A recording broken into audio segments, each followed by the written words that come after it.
आज हम press media के सामने ऐसे लोगों को पेश कर रहे हैं जो बुनियादी तालीम की तरफ, फंडामेंटल एजुकेशन की तरफ अपनी मेहनत करते हैं, काविशें करते हैं। इन लोगों के अपने मसाइल हैं, क्योंकि हुकूमत भी चाहती है कि शहर का, गली का, मोहल्ले का, घर का हर बच्चा तालीम हासिल करे और उसकी इब्तदाई तालीम जो होती है वो घर के पास मौजूद स्कूल से शुरू होती है, जिसे हम आंगनवाड़ी स्कूल के नाम से जानते हैं। आंगनवाड़ी स्कूल जो इब्तदाई तालीम कहलाती है, बुनियादी तालीम कहलाती है, यहाँ से जो है बच्चा स्कूल क्या है उसे जानने की, समझने की कोशिश करता है और यहीं से उसकी इब्तिदा होती है। हम देखते हैं कि हमारे मज़ाफ़ात में पहले तो हमारे शहर के दरमियान में बहुत सी ऐसी स्कूलें खुली थी जहाँ पर बच्चे तालीम हासिल करके आज जो है शहर में एक अपना नुमाया मकाम बनाए हुए हैं। लेकिन ये स्कूलें शहर के बढ़ने के साथ ये स्कूलें बढ़ नहीं सकी है। इसकी वजह क्या है? ये आगे क्यों नहीं बढ़ सकी? क्या इसकी ज़रूरत नहीं थी या इनके अपने मसाइल थे? ये क्यों नहीं बढ़े थे?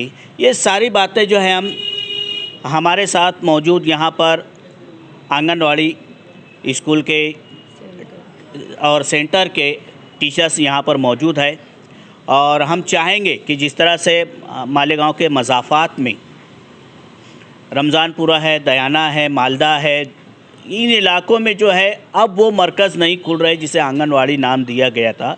इसकी वजह क्या है ये जानने की कोशिश करेंगे। साथ ही साथ लॉकडाउन के पीरियड में जहां हर इंसान परेशान था, चाहे वो जिस्मानी तौर पर, चाहे वो माशी तौर पर, तो इनके अपने भी कुछ मसाइल थे। तो आइए हम तमाम ही जो है अपने सवालात के ज़रिए इन सेवकाओं से, इन मददनीस से, इन असातिज़ा से, टीचर से हम खुद बात करने की कोशिश करेंगे। हम अपने सवालात के ज़रिए इनकी परेशानियों और इनके हल को भी जानने की कोशिश करेंगे। मैं आंगनवाड़ी सेविका भी हूँ, साथ में आंगनवाड़ी जो मालेगांव में है उसकी यूनियन अध्यक्ष, आंगनवाड़ी कर्मचारी तकरार निवारण संगठन की सदर भी हूँ। और सबसे बड़ा अलमिया ये है कि 2008 के बाद से और आज तक जितनी सेविका और मददनीस, चाहे वो रिटायर हो गई, चाहे उनकी मृत्यु हो गई, वो जगह अगर खाली है तो सेविका को अलग अकेले काम करना पड़ रहा है। अगर मददनीस रिटायर हो गई है तो सेविका को अलग, सेविका रिटायर हो गई तो मददनीस को अकेले। अब एक मददनीस है एकदम कम पढ़ी लिखी और उसको सेविका का चार्ज देकर काम कराया जा रहा है। ये हम पर बहुत बड़ा एक तरह से जुल्म हो रहा है। अगर अकेले काम करना है, यानी सेविका अगर वो कमरे के अंदर बैठती है और अगर मददनीस नहीं है तो उसी को मददनीस बन के बाहर वार्ड में जाकर बुलाना भी पड़ता है। हम लोग जब तक बुलाने के लिए जाते हैं, दूसरे बच्चे जो रहते हैं वो भाग जाते हैं, क्योंकि वो बैठते ही नहीं है। आंगनवाड़ी में 2 लोगों की ज़रूरत होती है, एक सेविका अंदर बैठे, एक मददनीस है जो बाहर का फिर के काम करे। लेकिन गवर्नमेंट हमारे साथ इतना बड़ा जुल्म कर रही है कि अकेले से काम ले रही है। आज उनके पास जैसे हमारे ICDS ऑफिसर हैं, अगर उनकी मुख्य सेविका ना हो तो वहाँ का काम आसानी से नहीं होगा। लेकिन हम लोगों को आज क्या कर रहे हैं कि जाओ अकेले काम करो, और 100% काम नहीं हुआ तो नोटिस फ़ौरन तैयार रहती है कि जाओ, अगर तुम्हारे पास 100 बच्चे हैं तो 100 बच्चों का लस देना ज़रूरी है, 100 नहीं हुए तो 90%, 90% करो। अब अकेली अगर सेविका है या अकेली मददनीस है, उसके लिए काम करना बहुत मुश्किल है। ये हमारे ऊपर इतना बड़ा जुल्म हो रहा है कि हम लोग बता नहीं सकते कि अकेले वार्ड में काम करना 1000 से 1500, 1500 से 2000 तक भी सर पॉपुलेशन पे अकेली सेविका जो काम कर रही है, या अकेली मददनीस भी। कुछ जगह का तो आप लोग को बता दूं, मालेगांव शहर में सेविका और मददनीस दोनों रिटायर हो गए, तो बाजू की सेविका या बाजू की मददनीस को बोलेंगे कि तुम वहाँ जाके काम करो, लेकिन वो सिर्फ ज़बानी होता है, उनको ऑर्डर नहीं होता है। जब ऑर्डर नहीं होता है तो उनको कोई तरह का मानधन भी ऊपर से बढ़ा के क्या 50 रुपया भी बढ़ा के नहीं दिया जाता। काम तो करा लेते। अब इनको आंगनवाड़ी में रहना है तो बाजू में जाओ और काम करो, और अगर काम नहीं करेंगे तो तुमको नोटिस मिलेगी। अब नोटिस कैसे दे सकते हैं जब किसी चीज़ का ऑर्डर नहीं है। लेकिन नोटिस के डर से हम लोगों की जो सेविका है, मददनीश है, डर के बाजू में अतिरिक्त तो काम करने पे मजबूर है, और हम लोगों को ये करना पड़ रहा है। ये हमारे साथ बहुत बड़ा जुल्म है। मी अंगणवाडी सेविका शीला अमृता हिरे।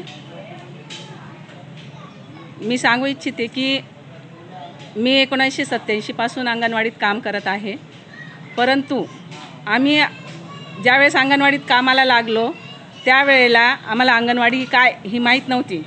परंतु हळूहळू अंगणवाडी फक्त नावाला म्हटल्या गेली अंगणवाडी, परंतु त्या अंगणवाडीमध्ये एवढे काम वाढवले की आम्ही हळूहळू ते काम करत करत आज अक्षरशः आमच्या नाकीनं आलेलं आहे की एवढे बॉड्रेशन टाकतायत आमच्यावर कामाचे, हे काम करा ते काम करा। अंगणवाडी व्यतिरिक्त आम्हाला आरोग्य खात्याची सुद्धा कामं करायला लावलेली या लोकांनी, आणि ठीक आहे आम्ही ते करत आहोत, आम्हाला त्याचा मोबदला तर काही मिळतच नाही। परंतु अंगणवाडीसाठी आता समजा आमची अंगणवाडी 1000 लोकसंख्येवर चालत आहे। म्हणजे गव्हर्नमेंटचा आदेश आहे की 1000 लोकसंख्येवर अंगणवाडी, आणि आम्ही 1500 लोकसंख्येवर, कोणी 1300 1400 1500 1700 पर्यंत लोकसंख्येवर आम्ही अंगणवाडीचे काम करत आहोत। परंतु ज्या ठिकाणी अंगणवाडीचा सर्वे आहे परंतु तिथे अंगणवाडी नाही आहे, आणि त्या अंगणवाडी नसल्यामुळे तिथे जे लाभार्थी आहेत ते आहारापासून म्हणा किंवा त्यांच्या लाभापासून वंचित आहेत। आणि जर समजा आता माझी अंगणवाडी आहे, माझ्या अंगणवाडीला लागून एक रिकामा सर्वे पडलेला आहे, तिथे सर्वे आहे परंतु अंगणवाडी नाही आहे, म्हणून ते लाभार्थी उठून आम्हाला त्रास द्यायला येतात की तुम्ही आम्हाला लाभ द्या। जर आमच्याकडे जर त्यांचे काही नाव नाही आहे, त्यांचं काही नोंद नाही आहे, तर आम्ही त्यांचे वरपर्यंत काही पाठवू शकत नाही, आम्ही त्यांना लाभ देऊ शकत नाही, आणि तो त्रास आम्हाला खूप सहन करावा लागतो। वेळ प्रसंगी अक्षरशः आम्हाला शिव्यासुद्धा खावा लागतात सर्वेच्या लोकांच्या, मारायला सुद्धा सर्वेचे लोक येतात, असं सुद्धा घडलेलं आहे आमच्याशी। तर हा आमच्यावर अन्याय आहे। त्यामुळे अंगणवाड्या मालेगावमध्ये पॉप्युलेशन बघून, सर्वे बघून, लोकसंख्या बघून सरकारने अंगणवाडी काढावी, तिथे अंगणवाडी तयार करावी की जेणेकरून ते जे लाभार्थी आहेत ते लाभापासून वंचित राहणार नाहीत। आणि त्यानंतर आम्ही अंगणवाडीमध्ये काम करत असताना सगळ्याच गरीब महिला आहोत आम्ही, म्हणजे सगळ्या, कोणी घटस्फोटित, कोणी विधवा आणि गरीब, ज्यांना नवरे पण असतील पण खूप गरीब परिस्थितीमध्ये आहेत, अशा लोकांना हे लोक म्हणजे मानधन आमचं वेळेवर मिळत नाही। जर मानधन मिळालं नाही तर आम्ही खाणार काय आणि घरात करणार काय? तर हे 3-3 4-4 महिने आम्हाला मानधन देत नाही। तर आम्हाला वेळेवर मानधन मिळावं, 1 ते 5 तारखेच्या दरम्यान आमचं मानधन मिळावं की जेणेकरून आम्ही आमच्या परिवाराला व्यवस्थित सगळं काही देऊ शकू। आणि तर ही माझी विनंती आहे की तुम्ही लोकांनी आमच्या ह्या ज्या काही गोष्टी आहेत या सरकारपर्यंत पोहोचवाव्यात की जेणेकरून सरकार आमचा काहीतरी चांगला विचार करून, काहीतरी आमचा विचार करून आमचं चांगलं करण्याचा प्रयत्न करेल। आणि मानधन जे आहे आम्हाला खूप कमी आहे कामाच्या बाबतीत। काम जर आहे त्या कामा इतका मोबदला आम्हाला मिळत नाही। आम्हाला फक्त आता मागे तर आम्ही 5000वर काम केलं, 5000 नंतर आमच्यावर 6500पर्यंत आलं, 6500 नंतर आत्ता कुठे त्यांनी 8500 मानधन केले। हे 8500 मानधन तसं जर बघायला गेलं तर आजच्या परिस्थितीला फार कमी आहे, कारण महागाई एवढी वाढलेली आहे आणि काम आमच्याकडून एवढं घेतलं जाते की एक 50-60 हजार रुपये महिना कमवणारा माणूस तो खुर्चीवर बसून 50-60 हजार रुपये महिना घेतो, आणि आम्ही एवढी मेहनत करून आम्हाला फक्त एक 8500मध्ये आमचे अश्रू पुसले जातात। तर ही फार चुकीची गोष्ट आहे, आणि गव्हर्नमेंटने आमचा ह्या गोष्टीचा विचार करावा, आमचं मानधन वाढवावं आणि आमच्या कामाचा मोबदला आम्हाला द्यावा, हीच माझी सरकारला विनंती आहे। आणि ही विनंती तुम्ही आमची पोचवाल ही मी अपेक्षा बाळगते, आणि मी माझे 2 शब्द सांगते। वो यूनियन से जुट गए हम लोग के यहाँ पर पूर्ति समिति और ये मेहरून आपा की, मगर हम लोग सब एक प्लेटफॉर्म पे है। हम लोग की जो मांगे रहती है, हम लोग की जो भी यानी मतलब तकलीफ़ें रहती है, हम एक साथ यानी उसको ज़ाहिर करते हैं। और मैं ये बोलूँगी कि अभी ये आपा लोग जो बोले हैं इसका मैं सपोर्ट करती हूँ। आंगनवाड़ी खुलना चाहिए ताकि हर एक को, क्योंकि गरीब बस्ती है यहाँ पर, गरीब लोग हैं, तो उनको भी लाभ मिलना चाहिए, उनको भी फ़ायदा मिलना चाहिए, ये इतना मैं कहती हूँ।